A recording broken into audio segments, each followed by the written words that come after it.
Hello everyone, how are you all? So today I am going to talk about proficiency level in English communications. இதுல 3 level இருக்குங்க.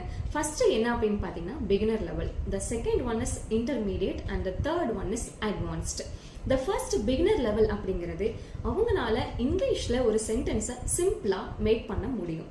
அதுவும் அவங்க beginner course முடிச்சிருந்தாங்க அப்படின்னா beginner கோர்ஸ்க்கு முன்னாடி வரதுக்கு முன்னாடி அவங்களுக்கு இங்கிலீஷ்னா என்ன, அது எப்படி பேசணும் அப்படிங்கிறது தெரியாது.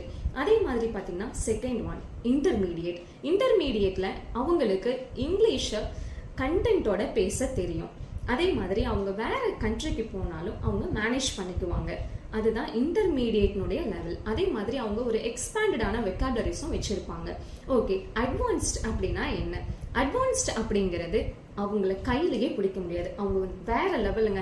So they know about English language very well, they can speak very well. So அவங்களுடைய லாங்குவேஜ் வந்து பார்த்தீங்கன்னா ரொம்ப ப்ரொஃபிஷியண்ட்டாகவும் எஃபிஷியண்ட்டாகவும் இருக்கும். இதுதான் அட்வான்ஸ்ட் லெவல். அவங்களுக்கு வெக்காபுலரிஸ் ஹேண்ட்ஃபுல் ஆஃப் வெக்காபுலரிஸ் அவங்க வச்சிருப்பாங்க. அவங்களுடைய லாங்குவேஜ் ஃபிங்கர் டிப்ஸ்ல இருக்கும். இதுதாங்க 3 stage of communications.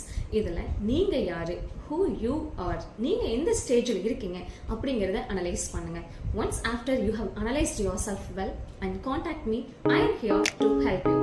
Thank you so much for watching this video. I will be back with a new one. Until then, you all take care.